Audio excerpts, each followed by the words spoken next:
الحمد للہ وکفی والصلاة والسلام علی عباده الذین اصطفى اما بعد فاعوذ باللہ من الشیطان الرجیم بسم اللہ الرحمن الرحیم وَإِذْ قَالَ رَبُّكَ لِلْمَلَائِكَةِ إِنِّي جَاعِلٌ فِي الْأَرْضِ خَلِيفَةً قَالُوا وَتَجْعَلُ فِيهَا مَنْ يُفْسِدُ فِيهَا وَيَسْفِكُ الدِّمَاءَ وَنَحْنُ نُسَبِّحُ بِحَمْدِكَ وَنُقَدِّسُ لَكَ قال إني أعلم ما لا تعلمون صدق الله العظيم رب اشرح لي صدري ويسر لي أمري واحلل عقدة من لساني يفقهوا قولي۔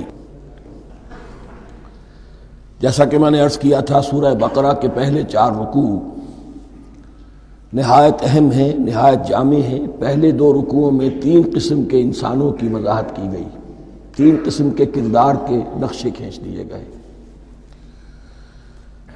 تیسرے رکوع میں قرآن مجید کی دعوت کا خلاصہ آ گیا، توحید فی العقیدہ، توحید فی العمل، یعنی عبادت اللہ کی، ایمان بالرسالت، قرآن مجید کو منزل من اللہ کلام ماننا۔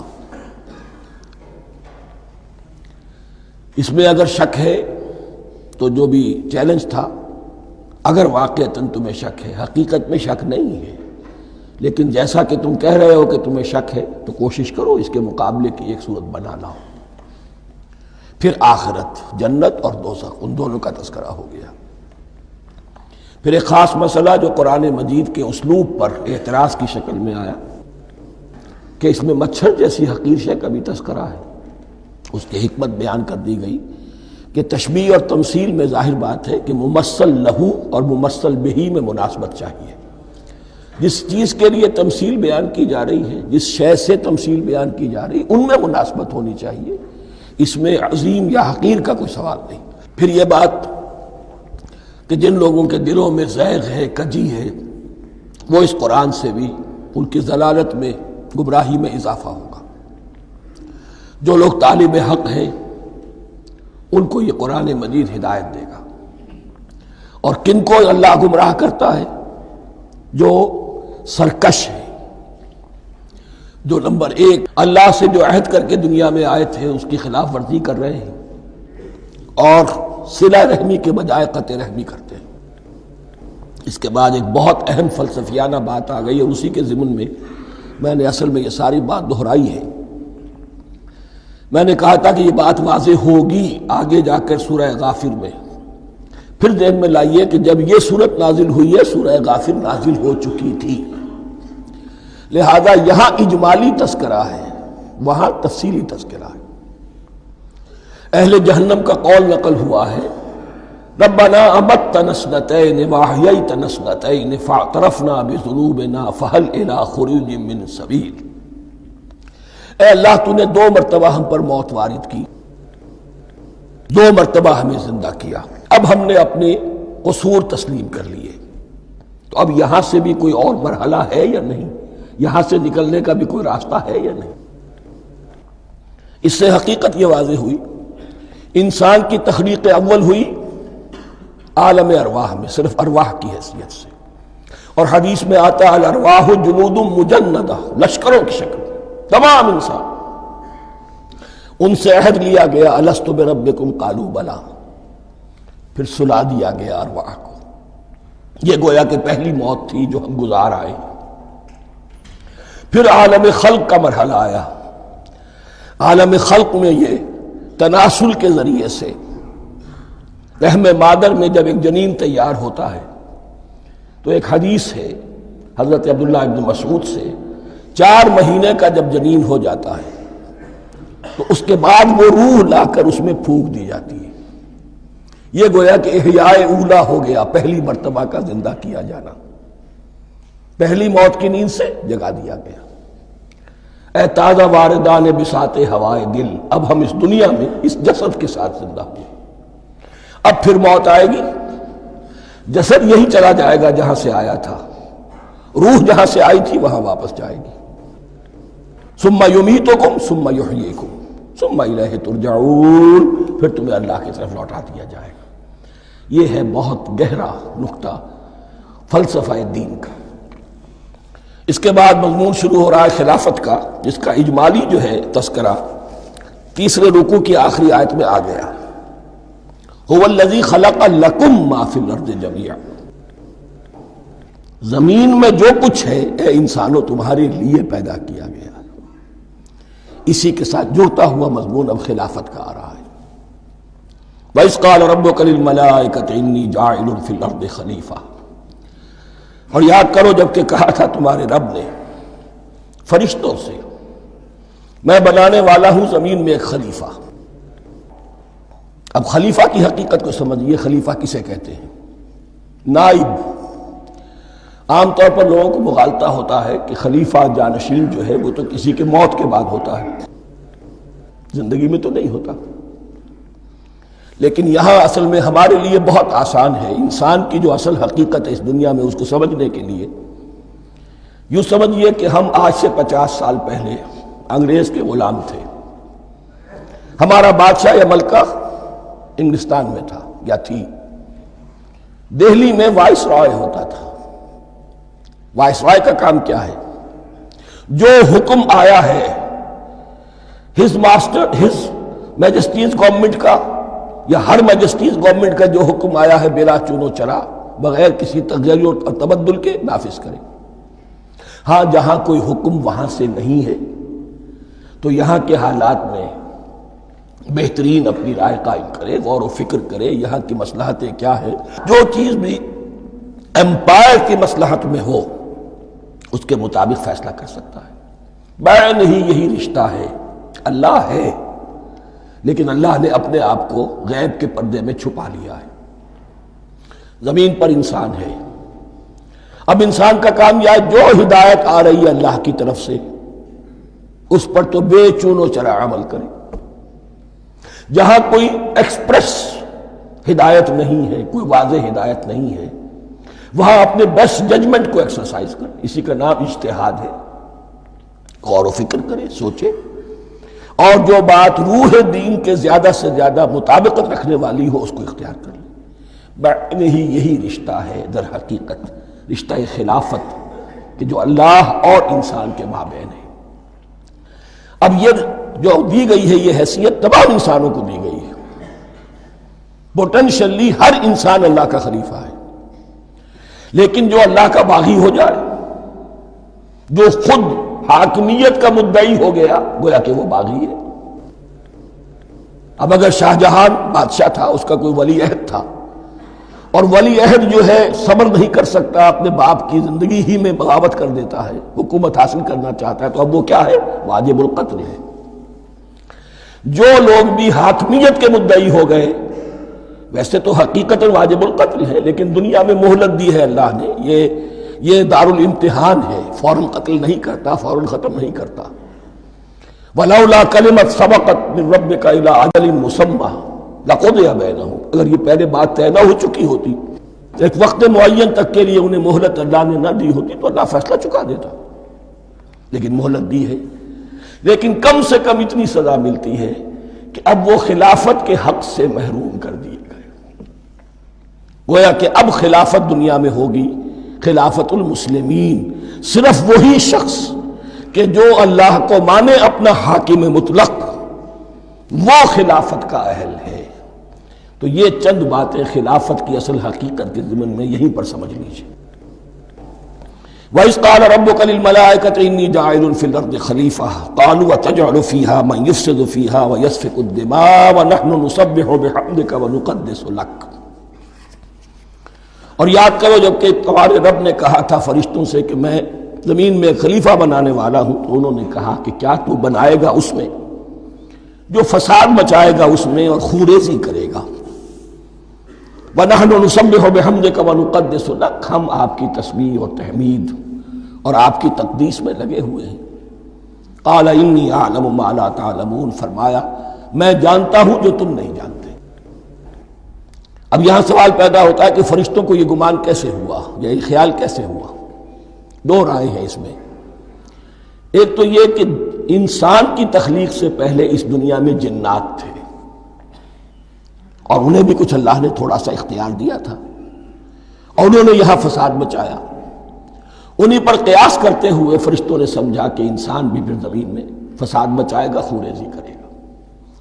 ایک دوسری اصولی بات یہ کہی گئی ہے کہ خلافت کا لفظ جب استعمال ہوا تو اس کے معنی ہے کہ کوئی نہ کوئی اختیار بھی ملے گا. جنات کے بارے میں خلافت کا لفظ کہیں نہیں آیا، انسان کے بارے میں آ رہا ہے. خلیفہ بالکل بے اختیار نہیں ہوتا، جیسا کہ میں نے عرض کیا جہاں واضح حکم ہے تو اس کی تو تنفیذ، جہاں نہیں ہے وہاں اپنی رائے سے جتنا بھی بہتر سے بہتر سوچ سکتا ہو انسان رائے قائم کرے. یہ اختیار جو ہے ظاہر بات ہے جہاں اختیار ہوگا صحیح استعمال ہونے کا بھی امکان ہے، غلط استعمال ہونے کا بھی امکان ہے. اختیار تو بلکہ یہ کہ آپ کا پولیٹیکل سائنس کا تو ایکزیم یہ ہے authority turns to corrupt and absolute authority corrupts absolutely. تو ٹینڈنسی کرپشن کی ہوتی ہے اختیار کے اندر. اس بنا پر انہوں نے قیاس کیا کہ اس میں فساد ہوگا، خونریزی ہوگی. اللہ تعالیٰ نے فرمایا اپنی حکمتوں سے میں خود واقف ہوں، میں کیوں بنا رہا ہوں یہ میں جانتا ہوں، تم نہیں جانتے. وَعَلَّمَ آدَمَ الْأَسْمَاءَ كُلَّهَا، اور اللہ نے سکھا دیے آدم کو تمام کے تمام نام. اب اس میں بھی ایک رائے تو یہ ہے، بلکہ اس میں تقریباً اجماع ہے مفسرین کا، کہ اس سے مراد ہے تمام اشیاء کے نام، اور تمام اشیاء کے نام سے مراد ہے ان کی حقیقت کا علم. ہیومن نالج جو ہے اگر آپ اس کا تجزیہ کریں گے تو وہ یہی ہے کہ انسان ایک چیز کو پہچانتا ہے، پھر اس کے لیے ایک نام رکھتا ہے یا کوئی ٹرم اس کے لیے قائم کرتا ہے. اس نام یا ٹرم اور اس کے حوالے سے، اصطلاح کے حوالے سے بہت سے حقائق کو اپنے ذہن کے اندر محفوظ کرتا ہے. تو گویا کہ ان علمہ آدم الاسماء کلہا تمام نام سکھا دیے کل مادی کائنات کے اندر جو کچھ وجود میں آنے والا تھا، ان سب کی حقیقت سے پوٹینشلی حضرت آدم کو آگاہ کر دیا. یہ پوٹینشل علم ہے، ہیومن نالج، جو ایکوائرڈ نالج ہے، جو انسان کو سم اور بسم اور اپنے اس دماغ کے کمپیوٹر کے ذریعے سے حاصل ہوتا ہے. ایک ہے ریویلڈ نالج جو اللہ وحی کے ذریعے سے بھیجتا ہے. ایک ہے ایکوائرڈ نالج، انسان خود علم حاصل کرتا ہے. اس نے آنکھوں سے دیکھا، کان سے سنا، نتیجہ نکالا، اور اس کمپیوٹر نے اس کو پروسیس کیا، اس نتیجے کو کہیں میموری کے اندر سٹور کر لیا. یہ کمپیوٹر ہے بہت بڑا.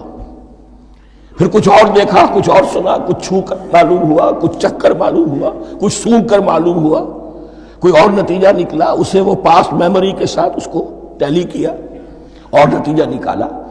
اس طرح رفتہ رفتہ ان السمع والبصر والفؤاد کل اولئک کان عنہ مسئولا. یہ ایکوائرڈ نالج تین چیزوں سے انسان کو حاصل ہو رہا ہے، سماعت، بصارت اور یہ عقل، جو فائدہ اخذ کرتی ہے، جو اس کو پروسیس کرتی ہے، اس تمام جو سینس ڈیٹا اس کو مہیا ہوتا ہے سینس آرگنز کے ذریعے سے. یہ علم ہے جو پوٹینشلی حضرت آدم کو دے دیا گیا. اس کی ایکسفولیشن ہو رہی ہے، اب درجہ بدرجہ وہ علم پھیل رہا ہے، بڑھ رہا ہے، اور بڑھتے بڑھتے کہاں تک پہنچے گا ہم کچھ نہیں کہہ سکتے. کہاں سے کہاں پہنچ گیا انسان. اس نصف صدی کے اندر علم انسانی میں جو ایکسپلوژن ہوا ہے، میں اور آپ اس کا تصور تک نہیں کر سکتے. اکثر بڑے بڑے جو سائنسدان ہیں انہیں تصور نہیں ہے، اس لیے کہ ایک شخص اپنی لائن فزکس کے بارے میں جانتا ہے کیا کچھ ہو گیا، یا فزکس کی بھی کسی شاخ کے بارے میں جانتا ہے، باقی دوسری جو لائن ہے اسے کچھ پتہ نہیں. اسپیشلائزیشن کا دور ہے، لہذا جو ایکسپلوژن کہا جائے، دھماکہ ہوا ہے علم کا، اس کا کوئی اندازہ نہیں ہے ہمارے پاس. اور کس تیزی کے ساتھ وہ چیز آگے بڑھ رہی ہے، کس تیزی کے ساتھ ایک چیز آج جو ایجاد ہوئی چند دنوں کے اندر اندر اس کے بعد اس کا نیا کوئی ورشن آ جاتا ہے اور یہ چیز جو ہے آبسولیٹ ہو جاتی ہے. کمیونیکیشن کے اندر جو انقلاب عظیم برپا ہوا ہے. تو آپ یہ سمجھیے کہ اقبال نے جو شعر کبھی کہا تھا کہ عروج آدم خاکی سے انجم سہمے جاتے ہیں کہ یہ ٹوٹا ہوا تارا مہ کامل نہ بن جائے. اور یہ مہ کامل بنے گا کب؟ جب دجال کی شکل اختیار کرے گا. دجال کون ہوگا؟ جو ان تمام قواعد طبیعہ کے اوپر قابو پا لے گا، جب چاہے گا جہاں چاہے گا بارش برسائے گا. رزق کے تمام خزانے اپنے ہاتھ میں لے لے گا، جو اس کے اوپر ایمان لائے گا اسی کو ملے گا، کسی اور کو نہیں ملے گا، اس کی آواز پوری دنیا میں سنائی دے گی، وہ چند دنوں کے اندر پوری دنیا کا چکر لگا لے گا۔ یہ ساری چیزیں جو حدیث میں دجال کے بارے میں آئی ہیں وہ اسی علم آدم ایکوائرڈ نالج کے اس حد کو پہنچ جانا کہ وہ ٹوٹل مسٹریز نیچر کی جو ہے وہ اس پر منکشف ہو جائے اور ان قواعد طبیعہ کو وہ ہارنس کر لے، قابو میں لے آئے اور انہیں استعمال کرے۔ کبھی جب ہمارے کسی بہت 200-300ویں کوئی پیڑھی میں کوئی ہمارے جد امجد ہوں گے جنہوں نے کوئی چٹان دیکھی کہ گری، پتھر پر پتھر ٹکرایا تو آگ اس میں سے شعلہ نکلا، اس کا یہ مشاہدہ کافی ہو گیا آگ پیدا کرنے کے لیے۔ پتھروں کو ٹکراؤ، آگ پیدا کر لو۔ یہ اس دور کی سب سے بڑی ایجاد تھی، آگ، انرجی۔ اب وہ انرجی کہاں سے کہاں پہنچی؟ وہ آگ نے بھاپ کی شکل اختیار کی، پھر ہم نے بجلی ایجاد کی، اور کب کیا ہے، ایٹمک انرجی ہے، اور نہ معلوم کیا کیا ہے، واللہ اعلم۔ اس تمام چیزوں کا تعلق ہے خلافت ارضی کے ساتھ۔ لہذا فرشتوں کو جو بتایا گیا وہ یہ ہے کہ آدم کو علم بھی دیا جا رہا ہے، صرف اختیار ہی نہیں دیا جا رہا، علم دیا جا رہا ہے۔ وَعَلَّمَ آدَمَ الْأَسْمَاءَ كُلَّهَا ثُمَّ عَرَضَهُمْ عَلَى الْمَلَائِكَةِ، پھر ان تمام اشیاء کو پیش کیا فرشتوں کے سامنے۔ فَقَالَ أَنبِئُونِي بِأَسْمَاءِ هَؤُلَاءِ، اور فرمایا کہ مجھے بتاؤ ان چیزوں کے نام، ان کنتم صادقین، اگر تم سچے ہو۔ قالوا سبحانک لا علم لنا الا ما علمتنا، انہوں نے کہا پروردگار تو پاک ہے ہر نقص سے، ہر عیب سے، ہر ضعف سے، ہر احتیاج سے، مبرہ ہے، منزہ ہے، اعلیٰ ہے، ارفع ہے۔ لا علم لنا الا ما علمتنا، ہمیں کوئی علم حاصل نہیں سوائے اس کے جو تو نے ہمیں سکھا دیا ہے۔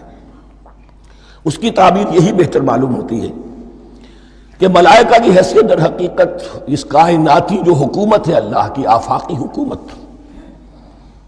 اس کے کارندوں کی ہے، یہ اس کے سول سرونٹس ہیں، تو ہر ایک کو صرف اس کے شعبے کے متعلق علم دیا گیا ہے، علم جامع نہیں ہے، تمام چیزوں کا علم یہ معلوم کرنے کی استعداد ان کے پاس نہیں ہے۔ کوئی فرشتہ فرض کیجئے بارش کے اوپر مامور ہے، کوئی پہاڑوں پر مامور ہے، جس کا ذکر سیرت میں آتا ہے کہ جب طائف میں حضور پر پتھراؤ ہوا ہے تو اس کے بعد ایک فرشتہ حاضر ہوا ہے کہ میں ملک الجبال ہوں، اللہ نے مجھے پہاڑوں پر مامور کیا ہوا ہے، آپ اگر فرمائیں تو جن لوگوں نے آپ کو ستایا ہے، یہ جو طائف جن دو پہاڑوں کے درمیان یہ وادی ہے، ان کو آپس میں ٹکرا دو کہ یہ پس کر اور سرما بن جائے۔ آپ نے فرمایا نہیں، کیا عجب، اللہ تعالیٰ ان کی اگلی نسلوں کو ہدایت دے دے۔ تو فرشتے ہیں، کوئی پہاڑوں پر مامور ہے، کوئی کسی خدمت پر مامور ہے، ان کو علم دیا گیا ہے صرف انہی کی اپنی جو بھی فرائض منصبی ہیں ان کے شعبے سے متعلق، کل نہیں۔ جامعیت جو ہے علم کی وہ ہے کہ جو حضرت آدم علیہ السلام کو پوٹینشلی دے دی گئی اور جو اب بڑھتے بڑھتے ایک بہت جلاور درخت بن چکا۔ سبحانک لا علم لنا الا ما علمتنا انک انت العلیم الحکیم، یقیناً آپ ہی کی ذات ہے جو کل کے کل علم کی حامل ہے اور جس کے اوپر حکمت بھی، جس کی حکمت بھی کامل ہے، باقی تو ہر مخلوق میں سے ہر ایک کا علم ناقص رہے گا۔ العلیم، کل علم کا جاننے والا تو ہی ہے، الحکیم، کل حکمت وہ تو تیرے ہی پاس ہے۔ قال یا آدم انبئہم باسمائہم، اللہ نے فرمایا کہ آدم ان کو بتاؤ ان کے نام۔ فلما انباہم باسمائہم، تو جب انہوں نے بتا دیے ان کو، فرشتوں کو، ان کے نام، قال الم اقل لکم انی اعلم غیب السماوات والارض، تو اللہ نے فرمایا کیا میں نے کہا نہیں تھا کہ میں جانتا ہوں آسمانوں اور زمین کی تمام غائب چیزوں کو جو تمہاری نگاہوں سے بھی اوجھل ہے، غیب، میں ہر شے کا جاننے والا ہوں۔ وَأَعْلَمُ مَا تُبْدُونَ وَمَا كُنْتُمْ تَكْتُمُونَ، اور میں جانتا ہوں جو کوئی تم ظاہر کر رہے تھے اور جو کوئی تم چھپا رہے تھے۔ چھپانے میں محسوس ہوتا ہے کہ ان کی خواہش یہ تھی کہ خلافت ہمیں ملے، ہم خدام ادب ہیں، ہر وقت تسبیح و تحمید اور تقدیس میں مصروف ہیں، جو حکم ملتا ہے بجا لاتے ہیں، تو یہ خلافت کسی اور مخلوق کو کیوں ملے؟ یہاں صرف یہ اور بتا دوں کہ یہ چونکہ اب ایک تیسری مخلوق کا ذکر بھی بعد میں آئے گا، 3 صاحب تشخص مخلوقات ہیں اللہ کی، صاحب تشخص، صاحب شعور، جن میں کا شعور ہے، انا، میں۔ ایک ملائکہ ہیں، ان کی تخلیق نور سے ہوئی ہے۔ ایک انسان ہے جن کی تخلیق گارے سے ہوئی ہے۔ ایک جنات ہیں جن کی تخلیق آگ سے ہوئی ہے۔ باقی حیوانات ہیں، ان میں شعور تو ہے، خود شعور ہی نہیں ہے۔ Self consciousness, there is a world of difference between consciousness and self consciousness. انسان جب دیکھتا ہے تو اس کو یہ بھی معلوم ہے میں دیکھ رہا ہوں۔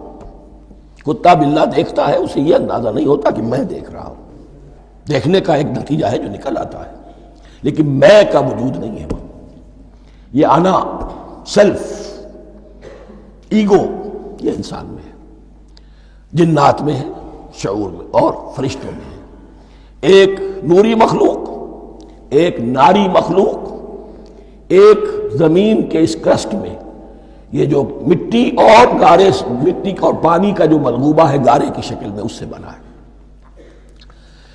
قال یا آدم انبئهم باسمائهم فلما انباهم باسمائهم قال الم اقل لكم انی اعلم غیب السماوات والارض واعلم ما تبدون وما كنتم تكتمون واذ قلنا للملائکة اسجدوا لآدم فسجدوا الا ابلیس۔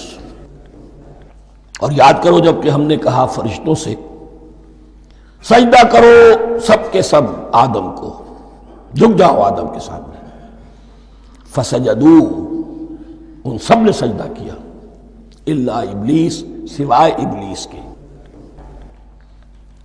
پہلی بات تو یہ سمجھیے کہ تمام ملائکہ کے سجدے کی ضرورت کیا تھی؟ کیا یہ صرف تعظیماً تھا؟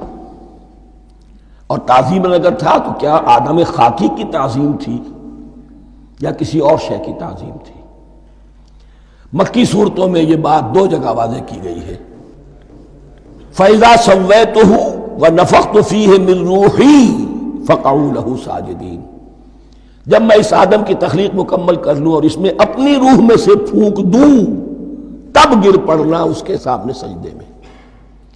تعظیم اگر ہے تو آدم خاکی کی نہیں ہے، اس کے اندر جو ڈیوائن ایلیمنٹ ہے، جو ڈیوائن سپارک ہے، جو روح ربانی ہے، میری روح، اس کی ہے۔ اور نمبر 2، اس کی حکمت کیا ہے، علت کیا ہے، غرض و غایت کیا ہے؟ جیسا کہ میں نے عرض کیا، اس کائنات کی اس حکومت کے کارندے تو وہ ہیں۔ خلیفہ بنایا جا رہا انسان کو، جب تک یہ ساری سول سروس اس کے تابع نہ ہو، خلافت کیسے کرے گا؟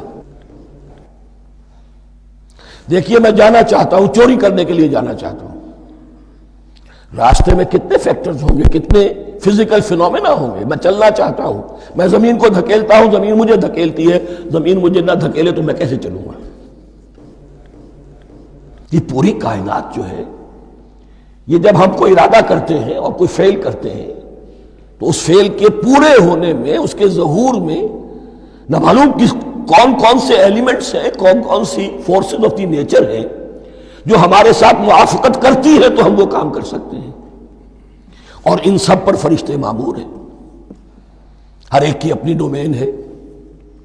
اگر وہ تابع نہ ہوں تو خلافت کی کوئی معنی نہیں۔ خلافت دی گئی ہے، یہ ادھر جانا چاہتا ہے جانے دو، یہ نماز کے لیے مسجد میں جانا چاہتا ہے جانے دو، یہ چوری کے لیے نکلا ہے نکلنے دو، اس لیے کہ اس کو جو اختیار دیا گیا ہے، اس کے اختیار کے استعمال میں یہ تمام جو قوتیں ہیں وہ اس کے ساتھ موافقت کرتی ہیں، تب اس کا کوئی ارادہ، وہ اچھا ہو یا برا، وہ پایہ تکمیل کو پہنچ سکتا ہے۔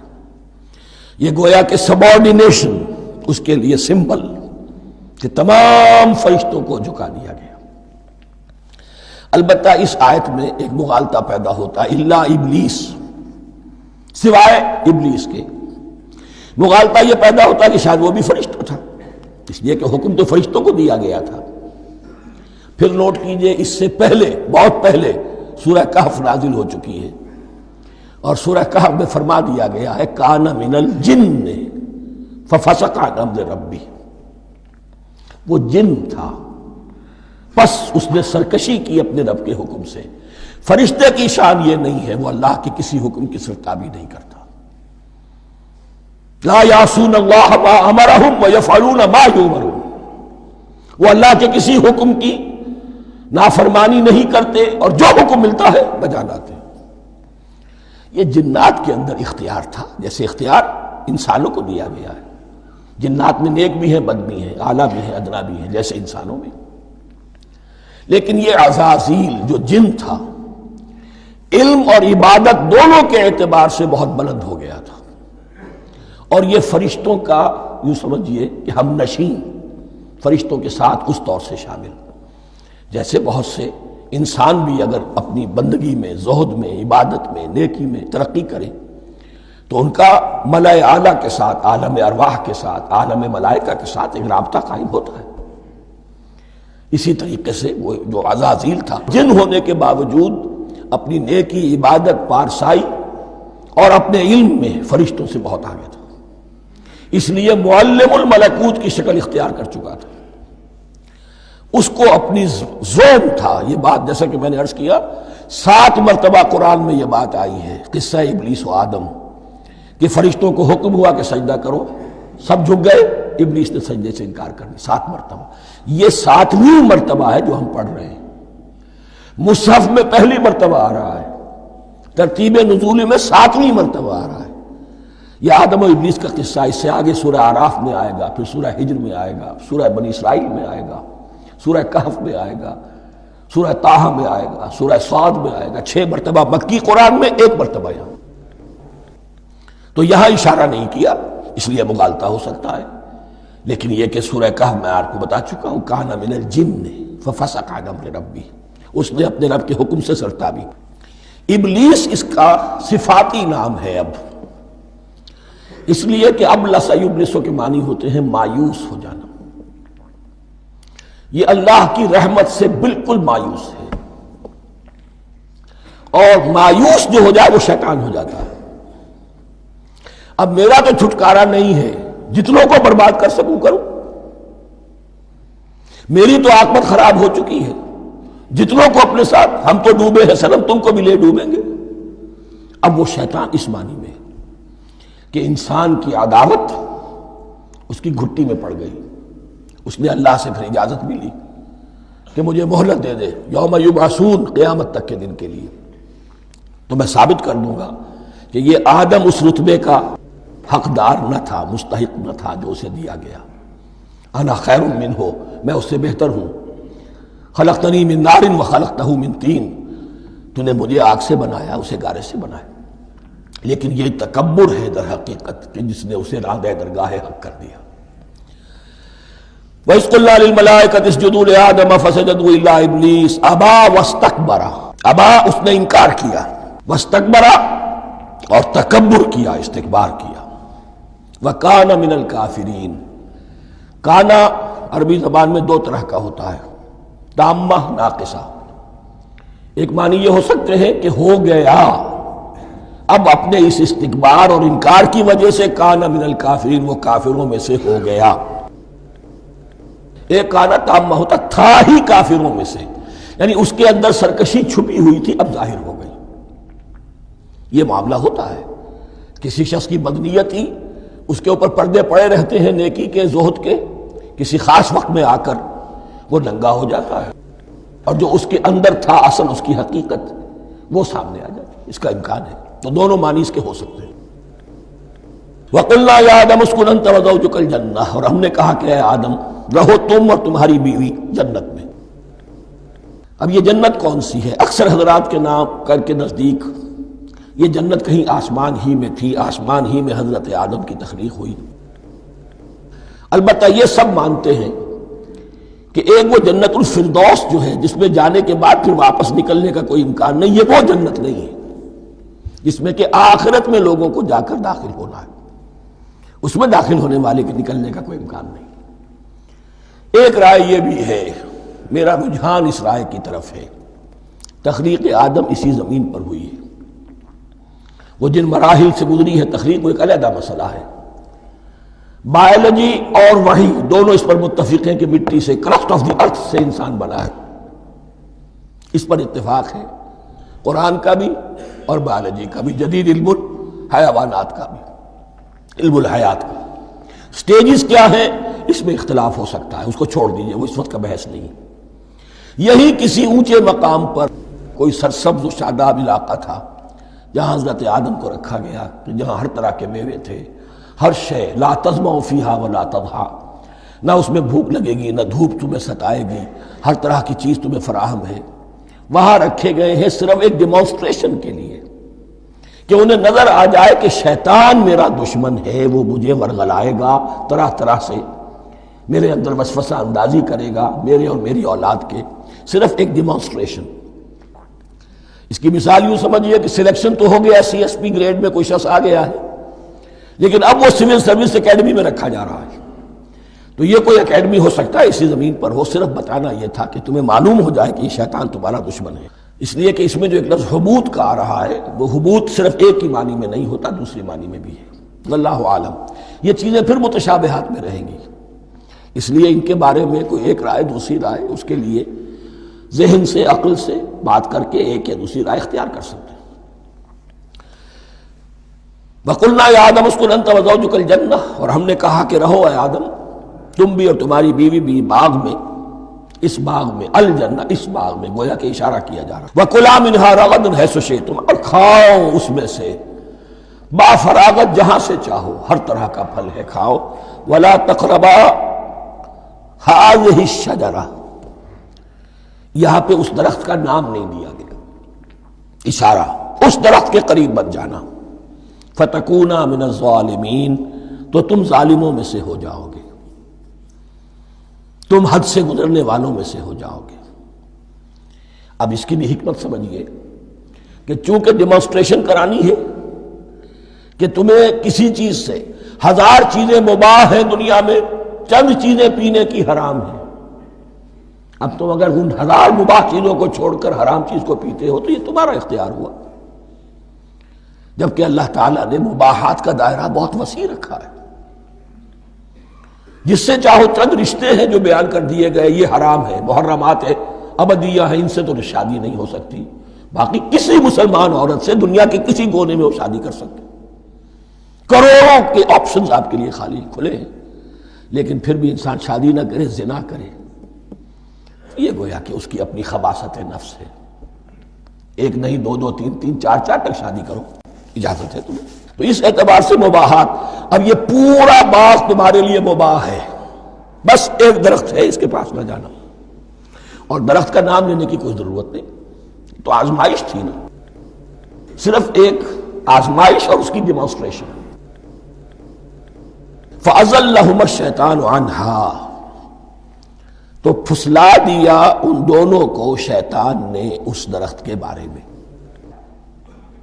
اب وہ کس کس طریقے سے پھسلایا، یہ بھی جیسا کہ میں نے عرض کیا 6 مرتبہ چونکہ یہ قصہ آ چکا ہے، اس کی آپ کو سورہ طٰہٰ میں تفصیل ملے گی، کس کس طریقے سے پھسلایا اور اس بات کے لیے تیار کیا۔ فَأَخْرَجَهُمَا مِمَّا كَانَا فِيهِ، تو نکلوا دیا ان دونوں کو اس کیفیت میں سے جس میں کہ وہ تھے، وہ کیفیت کہ نہ کوئی مشقت ہے، نہ کوئی محنت ہے، اور انسان کو ہر طرح کا اچھے سے اچھا پھل مل رہا ہے، تمام ضروریات فراہم ہیں، خاص کوئی حلہ جنت ہے جس کا کہ لباس بھی عطا کیا گیا ہے، لیکن ان کیفیات سے اب نکال کر، اب جسے آپ کہیں گے bitter facts of life، اچھا اب جاؤ، یہ ڈیمانسٹریشن کرنی تھی، ہو گئی، شیطان تمہارا دشمن ہے، تمہارا اور تمہاری نسل کا، شیطان لعین، اور وہ تمہیں پھسلائے گا جیسے آج پھسلایا ہے۔ تم آگاہ رہنا اس کی شرارتوں سے، ان الشیطان لکم عدو فاتخذوہ عدوا، یہ شیطان تمہارا دشمن ہے، اسے اپنا دشمن ہی سمجھو، لیکن یہ ہے کہ اگر کچھ لوگ اسے دوست بنا لیں، اس کے ایجنٹ بن جائیں، اس کے کارندے بن جائیں، یہ ان کا چوائس ہے جس کی سزا انہیں ملے گی۔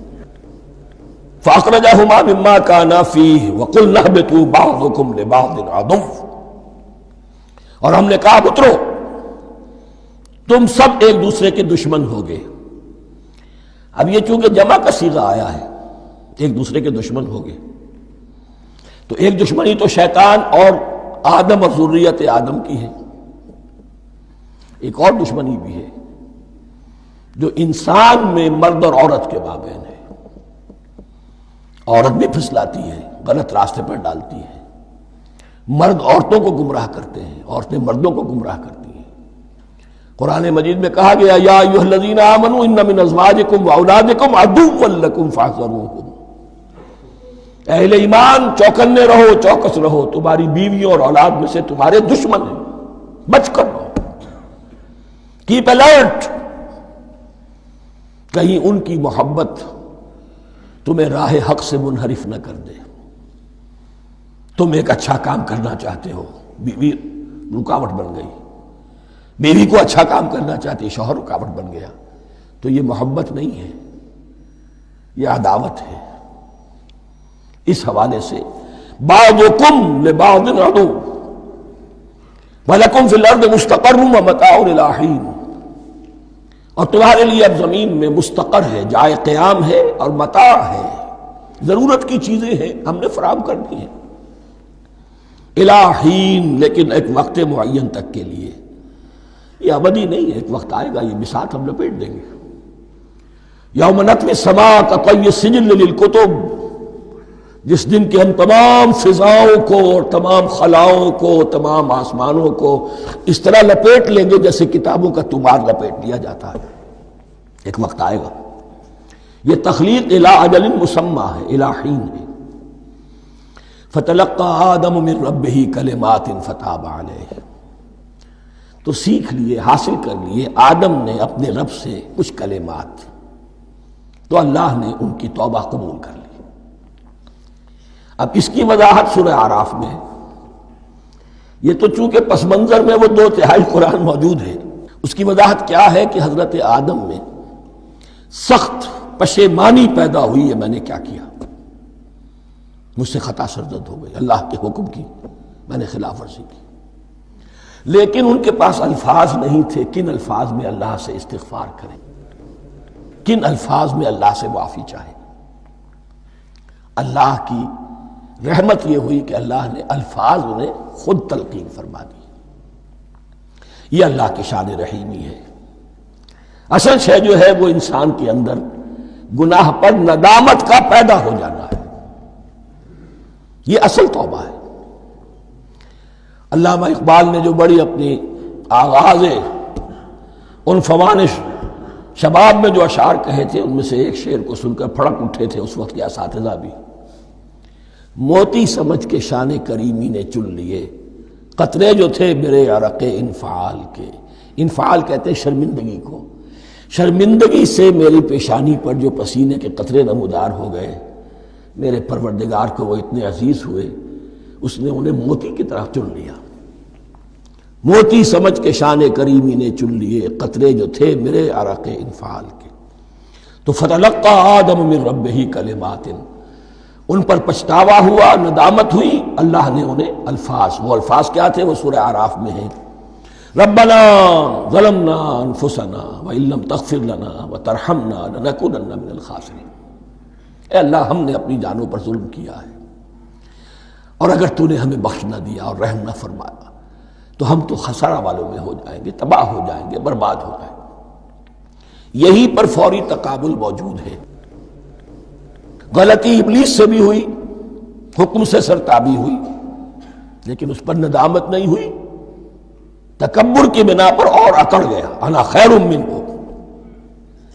غلطی آدم سے بھی ہوئی، نافرمانی ہوئی، لیکن اس پر پشیمان ہوئے اور توبہ کی۔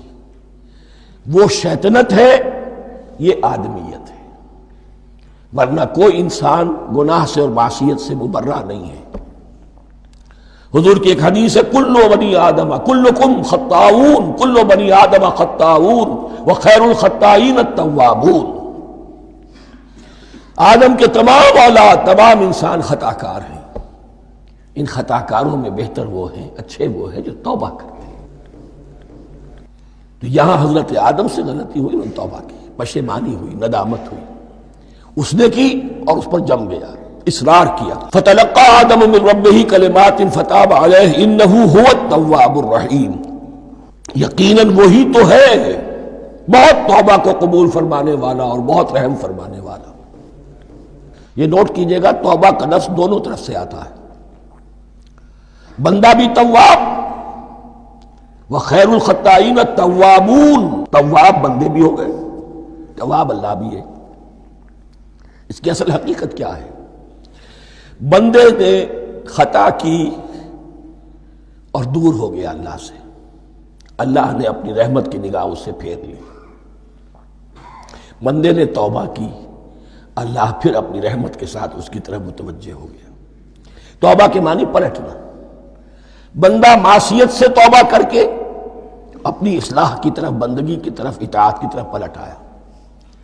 اللہ نے جو اپنی نظر رحمت پھیر لی تھی، اللہ نے پھر وہی اپنی شان غفاری اور رحیمی کے ساتھ بندے کی طرف توجہ فرما لی. جس کے لیے حدیث میں الفاظ آتے ہیں، تم اگر میری طرف بالشت بھراؤ گے میں ہاتھ بھراؤں گا، تم اگر چل کر آؤ گے میں دوڑ کر آؤں گا. ہم تو مائل بکرم ہے کوئی سائل ہی نہیں، راہ دکھلائیں کسے رہنم منزل ہی نہیں. وہ تو تواب ہے. بس فرق یہ ہے کہ تابہ بندے کے لیے ہوگا تو الہ ہوگا، تابہ الہ، انی تبت الیک. اور جب اللہ کی طرف سے ہوگا تابہ علیہ، وہ اعلیٰ ہوگا، اس پر توبہ کی. یعنی اللہ کی بلند شان ہے تو انسان توبہ کرتا ہے تو اس کی طرف توبہ کرتا ہے. اللہ کی شان کیا ہے؟ وہ توبہ کرتا ہے تو بندے پر اعلیٰ. فتاب علیہ انہ هو التواب الرحیم. قلنا اہبطوا منہا جمیعا. ہم نے کہہ دیا اتر جاؤ اس سے اب تم سب کے سب. فَإِمَّا يَأْتِيَنَّكُم مِّنِّي هُدًى. اب یہاں لفظ آیا اہبطوا، یہاں بھی پہلے بھی آیا ہے. جو حضرات یہ سمجھتے ہیں کہ تخلیق آدم آسمانوں پر ہوئی ہے اور جنت بھی وہ آسمان میں ہے جہاں رکھے گئے تھے، آزمائشی یا ٹریننگ یا ڈیمانسٹریشن والی جنت، وہ یہاں حبوط کا ترجمہ کریں گے کہ آسمان سے زمین پر اترنے کا حکم دیا گیا. جو لوگ سمجھتے ہیں یہی کسی بلند مقام پر تھے، وہ کہتے ہیں کہ نیچے اترو، کسی بڑی اونچی سطح مرتفع پر اگر کوئی جگہ تھی تو اب نیچے اترو اور جاؤ، اب تمہیں زمین میں ہل چلانا پڑے گا اب روٹی حاصل کرنے کے لیے. یہ جو نعمتوں کے دسترخوان یہاں بچھے ہوئے تھے یہ اب تمہارے لیے نہیں ہے. اس کے لیے اس معنی میں اس لفظ کا استعمال جو ہے وہ آ جائے گا آگے چل کر اسی سورہ بقرہ کے اندر، کہ اس معنی میں بھی سورہ بقرہ کے 7ویں رکوع میں یہ لفظ استعمال ہوا ہے. تو امکان اس کا بھی ہے. بس اس سے آگے ادھر یا ادھر کی زیادہ بحث کرنے کا یہ موقع دورہ ترجمہ قرآن میں نہیں ہے. قُلْ اهْبِطُوا مِنْهَا جَمِيعًا فَإِمَّا يَأْتِيَنَّكُم مِّنِّي هُدًى فَمَن تَبِعَ هُدَايَ فَلَا خَوْفٌ عَلَيْهِمْ وَلَا هُمْ يَحْزَنُونَ. تو جب بھی آئے گی تمہارے پاس میری جانب سے کوئی ہدایت تو جو کوئی میری ہدایت کی پیروی کرے گا اس کے لیے نہ خوف ہوگا اور نہ وہ حزن سے دوچار ہوگے. یہ ہے علم انسانی کا دوسرا گوشہ، ریویلڈ نالج. اس چوتھے رکوع کی جو حسن ہے اسے دیکھیے. شروع میں ایکوائرڈ نالج کا ذکر ہے جو پوٹینشلی حضرت آدم کی ذات میں رکھ دیا گیا اور جو انسان نے پھر اپنی محنت سے ان السمع والبصر والفؤاد اس کے ذریعے سے آگے بڑھایا. یہ علم ہے چل رہا ہے. آج مغربی اقوام ہم سے بہت آگے ہیں. کبھی ایک زمانے میں مسلمان آگے نکل گئے تھے، لیکن ظاہر بات ہے کہ اس دنیا میں عروج تو انہی کو ہوگا جو ان چیزوں میں سب سے زیادہ جس کی آگہی حاصل ہوگی. البتہ ایک علم وہ ہے جو آسمان سے نازل ہوتا ہے، یہ گیون ہے، ریویلڈ نالج ہے، یہ وحی ہے. فَإِمَّا يَأْتِيَنَّكُم مِّنِّي هُدًى. تمہارے مقام خلافت کا تقاضا یہ ہے جو احکام ہمارے آئے، جو ہدایات ہم بھیجیں ان کو تو پوری طریقے سے اس کی پیروی کرو. فَمَن تَبِعَ هُدَايَ. تو جو کوئی بھی میری ہدایت کی پیروی کرے گا فَلَا خَوْفٌ عَلَيْهِمْ وَلَا هُمْ يَحْزَنُونَ. وَالَّذِينَ كَفَرُوا. اور جو ناشکری کریں گے، کفر کریں گے، انکار کریں گے، وَكَذَّبُوا بِآيَاتِنَا. اور ہماری آیات کو جھٹلائیں گے، فَأُولَٰئِكَ أَصْحَابُ النَّارِ هُمْ فِيهَا خَالِدُونَ. تو وہ جہنمی ہوں گے، آگ والے ہوں گے، اس میں ہمیشہ ہمیشہ رہیں گے. یہ ہے گویا کہ چارٹر، اس نوع انسانی کو جو ابدی چارٹر اللہ نے دیا ہے، جبکہ زمین کا چارج دے دیا گیا خلیفہ کی حیثیت سے۔ یہاں یہ 4 رکوع جو ہے سورہ بقرہ کے، جو میں نے عرض کیا تھا، قرآن کی دعوت، قرآن کا بنیادی فلسفہ، اس پر یہ جام ہے، اور یہ مکی صورتوں کے مضامین کا خلاصہ۔ اب یہاں سے شروع ہو رہا ہے 5ویں رکوع سے مسلسل 10 رکوع، مسلسل خطاب ہے بنی اسرائیل سے۔ البتہ ان میں ایک تقسیم ہے، پہلے رکوع میں دعوت ہے۔ دعوت جب ہوتی ہے تو آمادہ کرنا، تشویق، ترغیب، دل جوئی، نرمی، یہ دعوت کے اجزائے لا ینفک ہیں، اس کے بغیر دعوت مؤثر نہیں ہوتی۔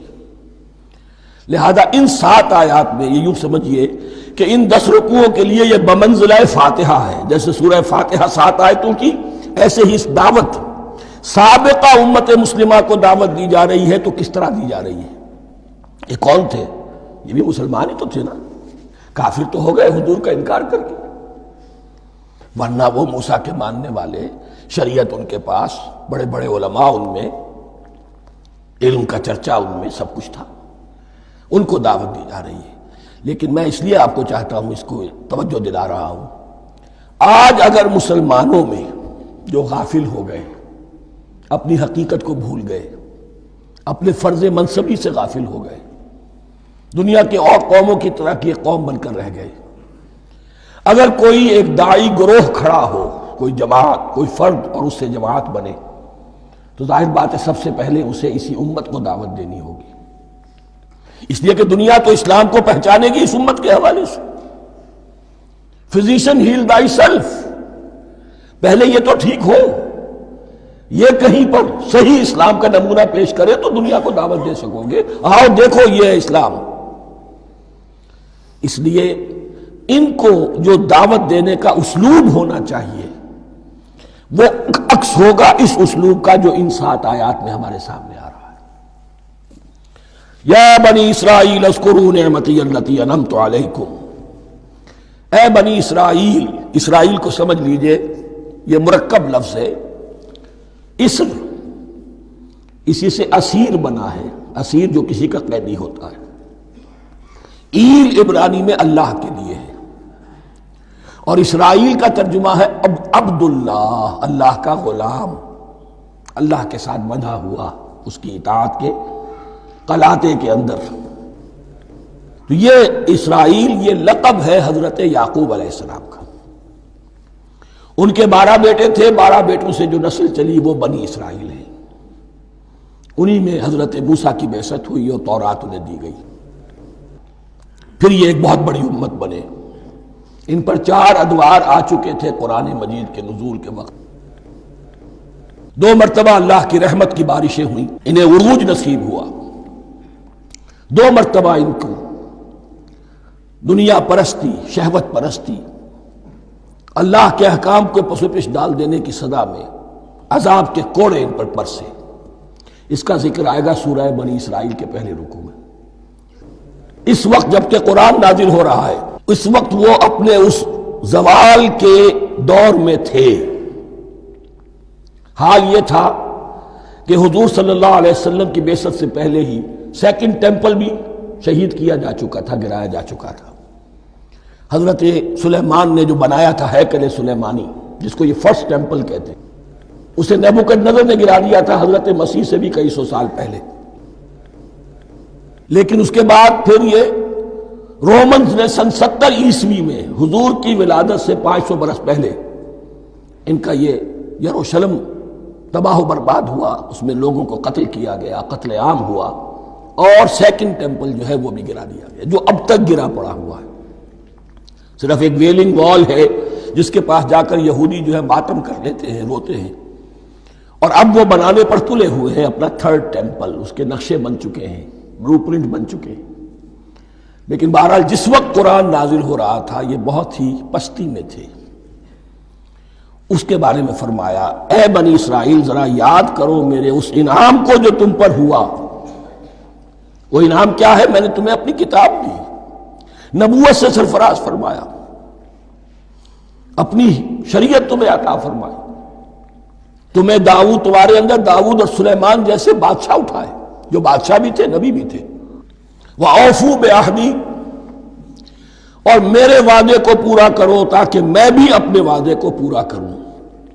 یہ وعدہ ہے جو کتاب استثناء جو ہے اولڈ ٹیسٹمنٹ کی، ڈیوٹرانومی، اس کے 18ویں باب کی آیت نمبر 18 اور 19 میں ہے۔ حضرت موسیٰ سے خطاب کر کے اس میں اللہ نے یہ الفاظ فرمائے، میں ان کے بھائیوں میں سے تیرے مانند ایک نبی برپا کروں گا اور اس کے منہ میں اپنا کلام ڈالوں گا، اور وہ وہی کچھ بتائے گا جو میں اس سے کہوں گا۔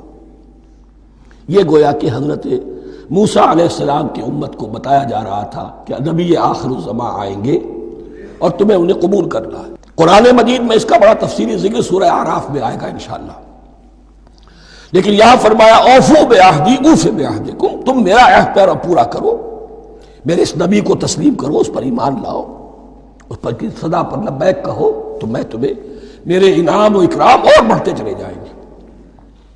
وَإِيَّايَ فَارْهَبُونَ، اور صرف مجھ سے ڈرو۔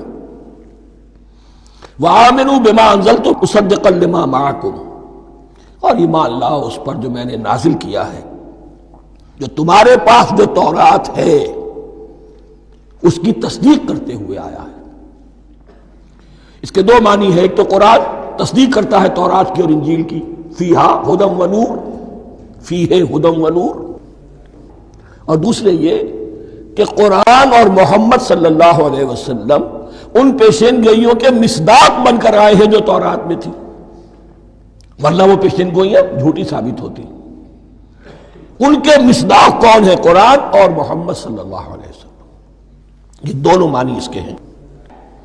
وَآمِنُوا بِمَا أَنزَلْتُ مُصَدِّقًا لِمَا مَعَكُمْ وَلَا تَكُونُوا أَوَّلَ كَافِرٍ بِهِ، اور دیکھو تم ہی سب سے پہلے ان کا کفر کرنے والے نہ بن جاؤ۔ تمہیں تو سب کچھ معلوم تھا، تم تو منتظر تھے، تم تو آخری نبی کے انتظار میں تھے اور ان کے حوالے سے دعائیں کیا کرتے تھے کہ اللہ اس نبی آخر الزمان کے واسطے سے ہماری مدد فرما اور کافروں کے مقابلے میں ہمیں فتح عطا فرما۔ یہ آئے گا آگے چل کر اسی سورہ بقرہ کے اندر۔ لیکن اب تم ہی سب سے بڑھ کر کافر ہو گئے، تم ہی سب سے بڑھ کر دشمن ہو گئے۔ وَلَا تَكُونُوا أَوَّلَ كَافِرٍ بِهِ وَلَا تَشْتَرُوا بِآيَاتِي ثَمَنًا قَلِيلًا، اور دیکھو میری ان آیات کے عوض حقیر سی قیمت قبول نہ کرو۔ یہ آیات الہیہ ہیں، ان کو رد کر رہے ہو کس لیے؟ ہماری مسندیں، ہماری حیثیت، ہماری چودراہٹیں، کہیں ان پر کوئی آنچ نہ آ جائے۔ حقیر سی چیزیں، یہ صرف اس دنیا کا سامان ہے، اس کے سوا کچھ نہیں۔ وَلَا تَشْتَرُوا بِآيَاتِي ثَمَنًا قَلِيلًا وَإِيَّايَ فَاتَّقُونِ، اور صرف مجھ سے تقوی اختیار کرو، میرا تقوی اختیار کرو۔ وَلَا تَلْبِسُوا الْحَقَّ بِالْبَاطِلِ وَتَكْتُمُوا الْحَقَّ وَأَنْتُمْ تَعْلَمُونَ، اور نہ گڈمڈ کرو حق کے ساتھ باطل کو، اور مت چھپاؤ حق کو، ذرا حالے کہ تم جانتے ہو۔ یہ بات اچھی طرح نوٹ کر لیجیے، جانتے بوجھتے کرنا، ایک ہے مغالطے میں کرنا، وہ ضلالت ہے، گمراہی ہے۔ ایک جان بوجھ کر کرنا، حق کو پہچان کر اسے رد کرنا، یہ پھر اللہ تعالیٰ کے غضب کو دعوت دینا ہے، wrath of اللہ، اس کے غضب کو دعوت دینا ہے کہ حق کو پہچان کر اس کی نفی کی جائے۔ وَأَنْتُمْ تَعْلَمُونَ، علماء یہود قرآن مجید میں آگے چل کر آئے گا، ایسے پہچانتے تھے محمد کو اور قرآن کو جیسے اپنے بیٹوں کو، یعرفونہ کما یعرفون ابناہم، ایسے پہچانتے جیسے اپنے بیٹوں۔ وَأَقِیمُوا الصَّلَاةَ وَآتُوا الزَّکَاةَ، دیکھو نماز قائم کرو، زکوٰۃ ادا کرو۔ وَارْکَعُوا مَعَ الرَّاکِعِینَ، اور جھکنے والوں کے ساتھ جھکو۔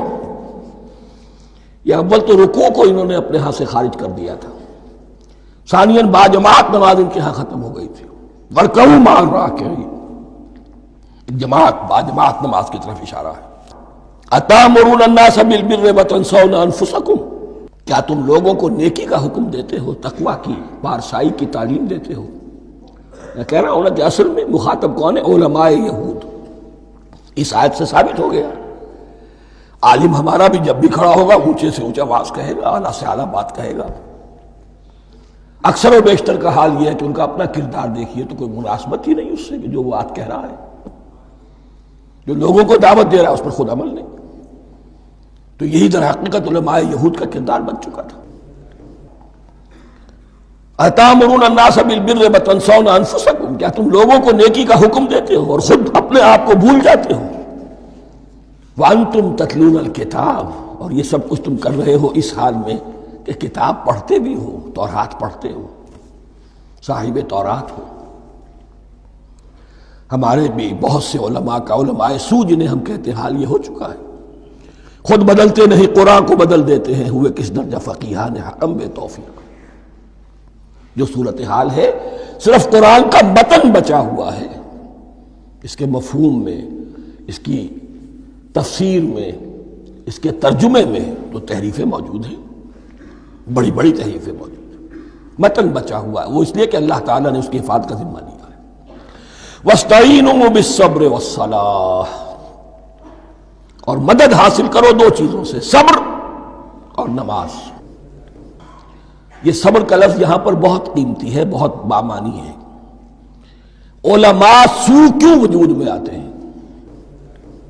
جب وہ دنیا کے کتے بن جائیں گے تو دین کو بدنام کرنے والے ہوں گے۔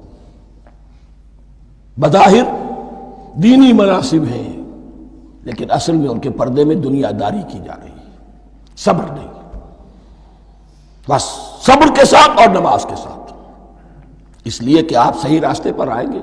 اگر کوئی عالم دین لوگوں پر تنقید کرے گا، لولا ینہاہم الربانیون والاحبار، کیوں نہیں روکتے ان کے علماء اور ان کے اولیاء اور صوفیاء ان کو حرام کھانے سے اور جھوٹ بولنے سے؟